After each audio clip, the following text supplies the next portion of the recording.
gotta leave your money behind you. Raise your hand to the sky. Ask the masses for silence. Welcome back to Give Me Some Truth. Here in the booth with Mitch, and we're going to talk about the speed of retirement. I'm excited. Yeah, I think the idea that where we come up with this idea is that we've heard from a lot of clients in the last maybe handful of years that maybe retirement wasn't exactly what they thought it was going to be. And so I think we wanted to try to stay more on the subjective side of retirement, the idea that this is kind of post all the numbers have been run, we're fine in terms of financially, but what do we actually do in retirement? And I don't know that gets talked about enough. Well, it does in a lot of commercials that we watch. If we're watching golf on the weekends, let's say, right, we see all these pretty pictures and images and videos of right, couples strolling down the beach every night, and they're out hanging on a boat. And I'm pretty sure that's a daily thing in retirement, right? Am I wrong on that? Or and apparently retired people do a lot of high risk things, which is interesting too. You seem like some hand gliding and whatnot, and you're thinking this seems like an odd portrayal of retirement. So then you have that, and then you have what Hollywood and television shows tell us as well, which is kind of one day you retire and then they don't complete the story. It's just like, okay, well, that person's retired now. Okay, but what are they doing on 10 a.m. on a Wednesday? Right. And a lot of the people that we work with and elsewhere, people are retired for decades in a lot of cases. Right. Decades. Right. Of course, this depends on your longevity and a lot of other factors, but we're talking decades of time here, and it's which wasn't always the case.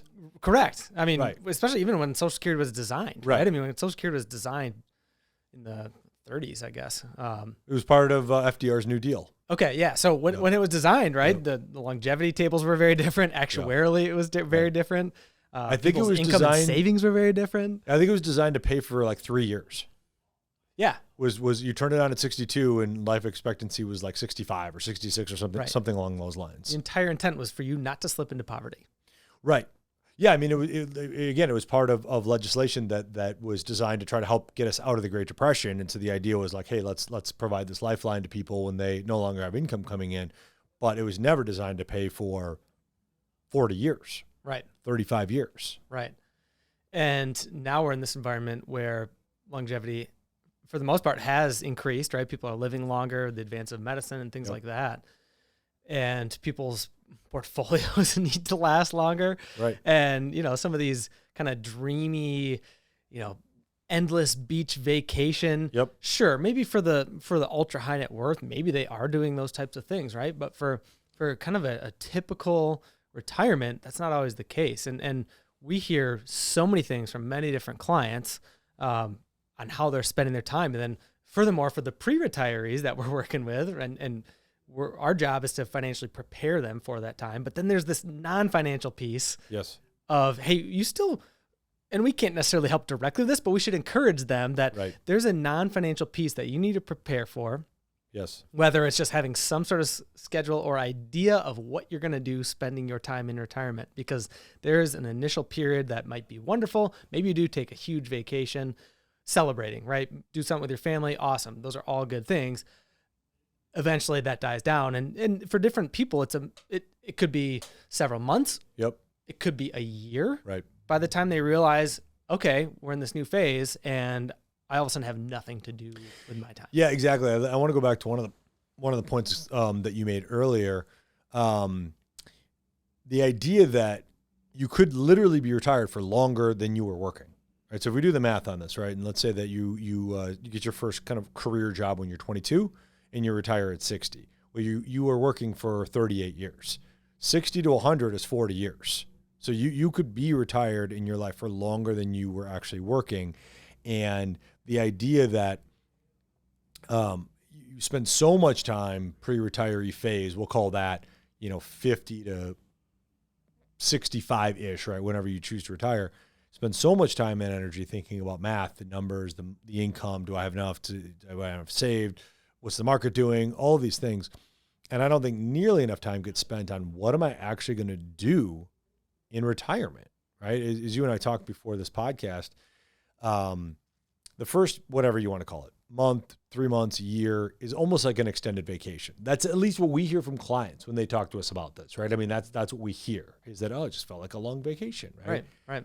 And then somewhere along the way, to your point, they realize it's 10 a.m. on a Wednesday morning. What am I going to do to fill up the days? Mm-hmm. And the analogy that I thought of on this was I just came off of a golf trip to Michigan, which you were invited to, but then did not go on. And I did not go. I think if truth be told, you're kind of frustrated that you didn't go on that.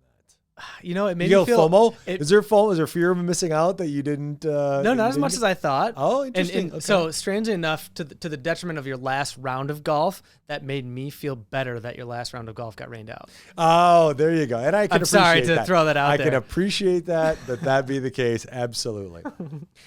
So on our trip over to Michigan, 7-hour drive, you're driving 70, 75 miles an hour for so long that it feels normal. It feels comfortable, right? The traffic all flowing at the same speed kind of feels normal.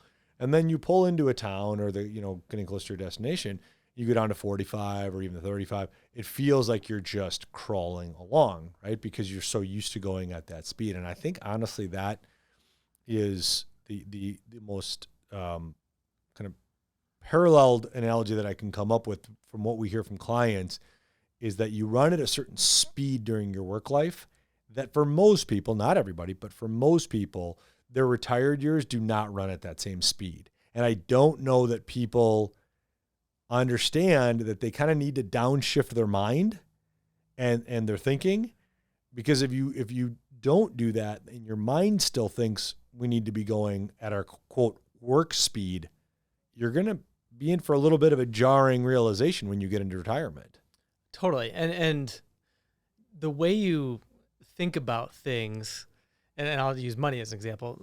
If you're making some sort of purchase, some expenditure of money, the way you think about it, the speed of that changes as well. Right. Right now, right. All of us in this room, we're working, right? If we have a purchase of something that's $50, let's say, that we might not think twice about because it's going to maybe make our life easier or save us some time. It could be $50, $100. We might not think twice about the purchase. In retirement, fixed income, all of a sudden you have more time to think about that $100 expenditure. Right. Oh, is this worth it? Is it not? Should I read all our reviews? Do I need this? Whatever it is, right? And so even just the mindset totally shifts too. Yeah, and I think ultimately what we want people to think about, if they are watching this podcast, or we're gonna write a blog after this too, and potentially even have a follow-up podcast to this, is just that idea that we do need to put some time and thought and effort into what are our days going to look like and how are we going to derive fulfillment and almost more importantly, identity out of retirement. Because I think that for a lot of us, our careers and just the interactions we have with our coworkers and kind of that normal schedule, our routine that we get locked into, that provides us identity, right? It's kind of what we do. You go to a dinner party. Oh, what do you do? Oh, I do this, right? It's your identity. I don't know that people understand the fact that doesn't go away in retirement, that need to have identity. And I think that's wired into us as humans.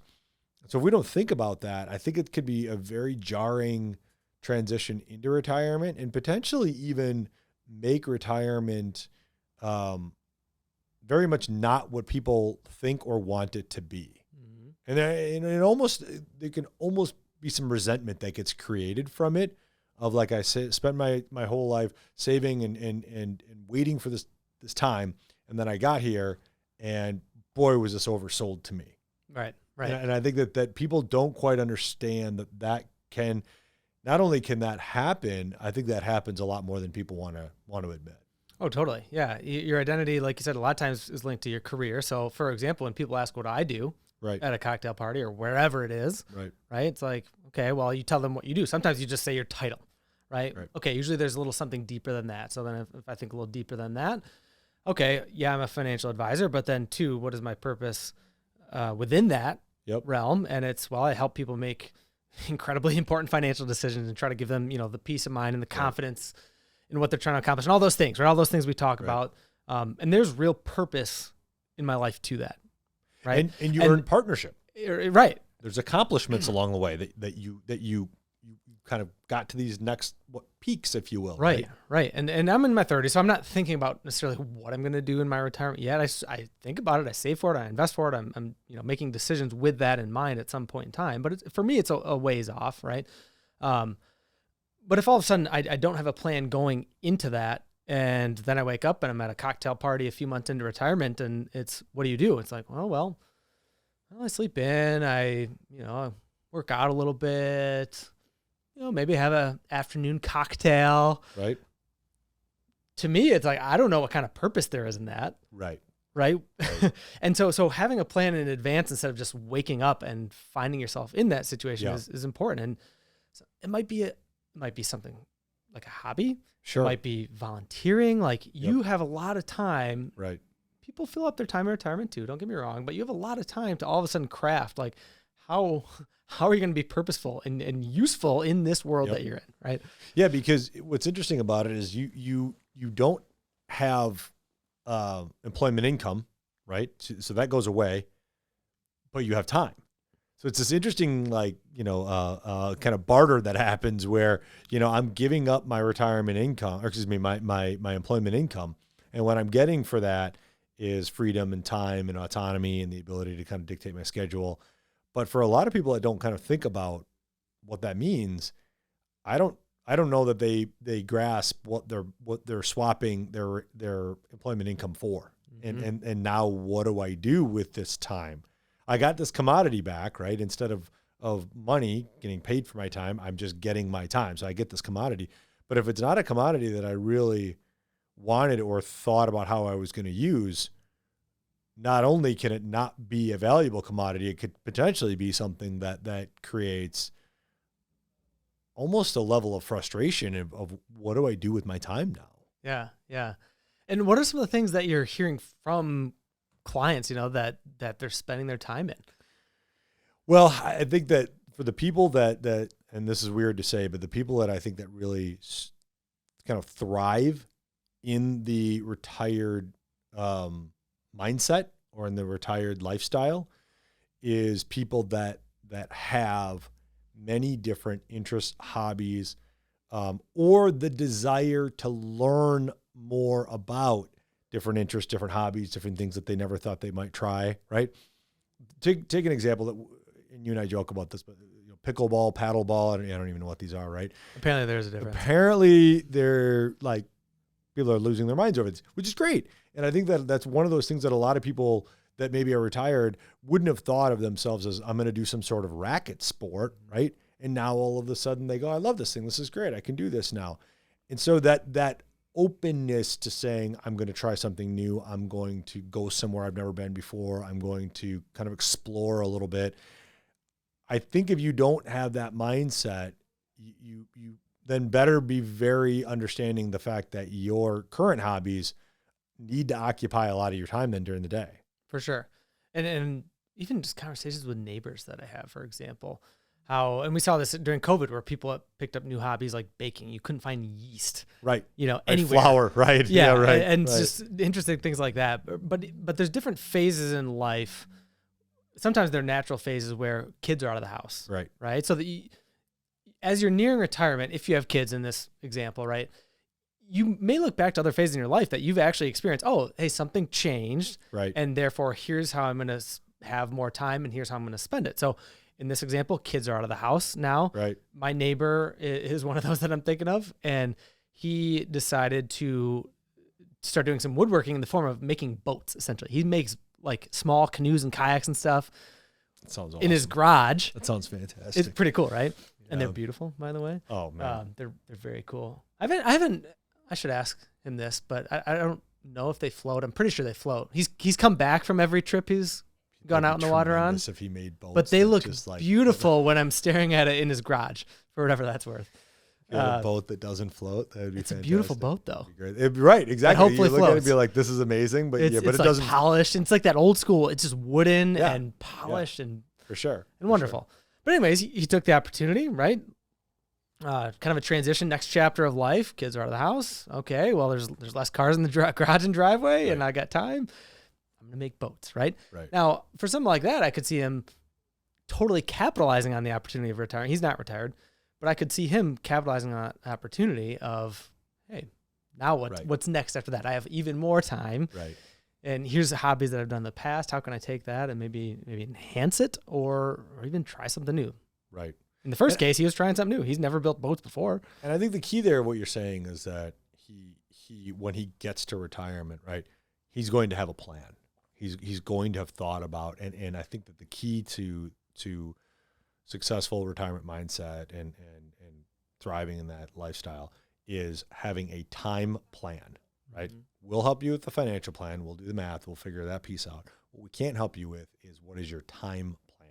And I think that is as important as the financial plan, because if you don't figure out how you're going to spend and allocate your time and be able to keep yourself busy and keep yourself fulfilled and keep yourself mentally strong and sharp, I don't know that there's a lot of help that other people can give you if you haven't done some of that thinking on your own.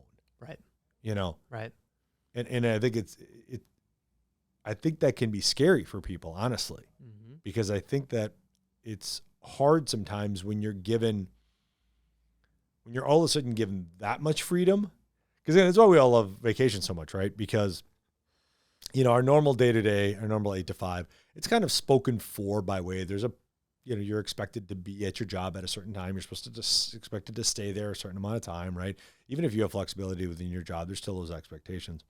Why do we love vacation so much? Because it's a Wednesday and we can just sit on the beach and nobody tells us what to do or how to allocate our time. But that's fun for a week, right? By the end of vacations, I'm ready. Right? Ready to come back, yeah. Right? Come back to our norm. Well, when you don't have that ability to come back, then that flexibility, that autonomy, that ability to, as you said, if you want to have a cocktail on the beach at 10 in the morning on a Wednesday, nobody's going to really say anything to you about it, right? And you're going to enjoy that. And you're going to enjoy that. But you're going to enjoy it because of what it represents, right? A year into retirement, that newness of that flexibility and autonomy, and I can call my own shots, that's worn off.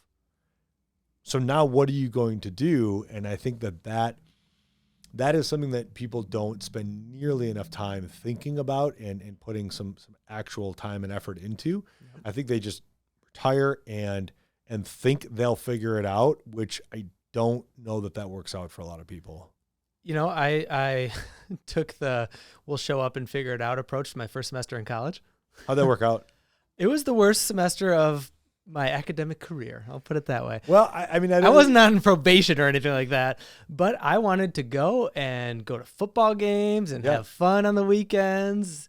And I did. University of Michigan does not strike me as a place that is going to work out well for, I'm going to just roll in and kind of figure this out. It doesn't seem like the school that turned out to be I don't think difficult. That they probably is going to work out real well for you. When it's all said and done, it did, thankfully, because I got my act together. Sure. But it was that newness and flexibility. Yes. All of a sudden, I no longer was a senior in high school where I had, you know, the whatever it was, not 9 to 5, but the 9 to 5, so to speak, schedule in high school with wrestling practice afterwards, a ton of structure, you know, into bed at a normal time every night. All that went away in college. Right. I created my own schedule. You pick how many credits and classes you enroll in. On what days? On what days. You try to avoid Fridays. Well, what does that mean? Well, Thursday, then you have a little more fun than you might normally otherwise, right? And that was also just a phase of life too, right? Where I think I got all my grades by the end of that semester and realized, whoa, this is different than what it used to be. And then I kind of did a reset and figured out, okay, what do I have to do to create an environment in which I can study effectively, in which I can, you know, have purpose while I'm here academically, because the reason I was there wasn't just to go to football games. That was a nice to have. It was, no, I'm here to have a career and then therefore set myself up for a job, right? So it was kind of like one of those reset things where, oh boy, a little too much flexibility. Yep. Okay, I saw the result, didn't end well. And then from there, it's like, all right, let's get a little structure back into place here. Yeah. And then from there, I think the rest of college worked out. Because you kind of reset your mind, you created a new normal, right? Yep. And I think that that's what a lot of people in retirement don't think about, is that you're entering into what's going to ultimately be a new normal, and you need to create what you want that normal to be. Because in retirement, you're still going to take vacations, right? So you're still going to have that enjoyment and that kind of that excitement of going to a new place or going to a place that just, where you have that a little bit more of that just kind of excitement built into each day, right? Because those things will still happen, but it's the day in and day outs in retirement that's the new normal. And I don't know that people think about how they're going to occupy themselves during those times. And you brought up a good point earlier, which is really interesting because of how just bizarre the whole event of COVID was in general. I mean, it's just such a jarring event for all of us. But in a weird way, it did help to kind of illustrate for us what it's like when we can't go to the office every day, or we can't go to our job location. We can't be around our coworkers in a physical, space, and what that's like, and there was a lot of people that struggled with that, and not that retirement's going to feel like that, but it is going to feel different from the standpoint that you don't have that ability to just get up and know, okay, I got to get out the door by X time because I got to be to the, blank by blank time. That's not a case anymore. And so I don't know that people think about retirement that way. And consequently, we hear from clients that it maybe isn't what they thought it was going to be. Mm-hmm. And I'm sure you've heard that from clients too. That phrase, how's retirement? Oh, it's good. Mm-hmm. It's not quite what I thought it was going to be. Yeah. Right. Yeah. There's a lot of time. And we talk about kind of anticipating and planning something to do, in retirement. And it's kind of similar to what we talk with clients all the time. You should have a plan. That doesn't mean the plan's going to go according to plan. Sure, absolutely. But have a plan, right? Right. Right. And that's one of the core things of what we do, right, is helping people plan. And you can, as you're nearing this retirement phase of your life, if for some it's in the late 50s into their early to mid 60s, some work until they're 70, right? Or beyond even in some cases. In any event, as you're anticipating kind of hanging up the cleats and really going into that retirement phase, try something, right? Right. I'll use an example. My dad is in this pre-retirement phase, and he bought a new set of golf clubs recently, due to my urging, by the way. I'll take credit for that. That's a big step for your dad. And it is. It's a big step for him. He golfed in high school Sure. on the golf team, Sure. and then took, I don't know how long it's been. He's taken quite a break, years and years and years Sure. from golf. And he bought a set of clubs, and now, as he's in pre-retiree age, I'll say, he hasn't worked on Fridays in the summer. Sure. Right. So that's part of how he burns his vacation. He just doesn't work Fridays in the summer. Yep. What he does then is every Friday, and it's been consistent for a while now, he goes golfing with my nephew, his grandson. Yep. Right. And they just hit 9 holes, go to some muni track, Yep. close to town there. And my point in saying this is, okay, he found something to do. He's executing on it before he actually retires. Yep. Surely that's not going to take up all of his time Sure. in retirement, but it's something, right? And then it's kind of one of those things that as he continues to do it with his grandson, Yep. one of the first things we talked about was like finding your purpose, your identity, right? It's like within that, he finds he's a grandfather. Yeah. Right. Yep. And then he gets to experience that moment with one of his grandchildren in this scenario. So it's kind of cool to see in real time, just Yep. from a family perspective. He's over in Michigan, I'm in Wisconsin, but I see it, somewhat Yep. from afar, and talking with him and talking with my nephew, and they both really enjoy it, and it's fantastic time spent together, right? And that's just one little thing that hopefully continues in his retirement. That might be, hey, that's the thing you look forward to on Fridays in retirement, or whatever day they Right. choose. So Yeah, and I think the point of what we're trying to get at here is just that idea that you put some thought into it and you kind of really think in terms of what are the purposeful things that I'm going to do, and it's not as though you need to occupy 8 straight hours of your Monday through Friday like a job would, but it's a little bit more of just kind of that realization that, hey, you're going to need something, and let's put some thought into that before they blow out the candles on your last day cake at work, right? And then you go, okay, now what am I going to do? And so I think that's what we're trying to get across, is just the idea that it requires, a purposeful and intentional level of thought and plan. And if we don't do that, I think we run the risk of being disappointed by what could actually be, a really great phase of our life. And so I think we're going to try to come back with another podcast on the similar topic, but maybe go a little deeper into some statistics and just talk more in terms of actual like logistics of how you can do some of these things. Because again, we hear from too many clients too often that maybe they're struggling. And when we hear that from clients, we want to be able to try to find that resource for them and be able to be a resource ourselves. So we appreciate you listening to this podcast and thinking about it too, because I think this is one that if you're listening to it, hopefully it's stoked a little bit of thought for yourself that maybe you didn't have those thoughts before. So hopefully that's what this did, and we'll hopefully be back with another one on the same topic here in the near future. And who knows, maybe it'll be an ongoing series. We'll see. Looking forward to it. Thanks for tuning in. Walkner Condon Financial Advisors is a registered investment advisor with the SEC. Registration with the SEC does not imply a certain level of skill or training. The opinions expressed by the participants of this podcast are their own and do not reflect the opinions of Walkner Condon Financial Advisors. All statements and opinions expressed are based upon information considered reliable, although it should not be relied upon as such. Any statements or opinions are subject to change without notice. Information presented is for educational purposes only and does not intend to make an offer or solicitation for the sale or purchase of any specific securities, investments, or investment strategies. Investments involve risk and, unless otherwise stated, are not guaranteed. Information expressed does not take into account your specific situation or objectives and is not intended as recommendations appropriate for any individual. Listeners are encouraged to seek advice from a qualified tax, legal, or investment advisor to determine whether any information presented may be suitable for their specific situation. Past performance is not indicative of future performance. Thanks for listening, and for further information, please visit WalknerCondon.com.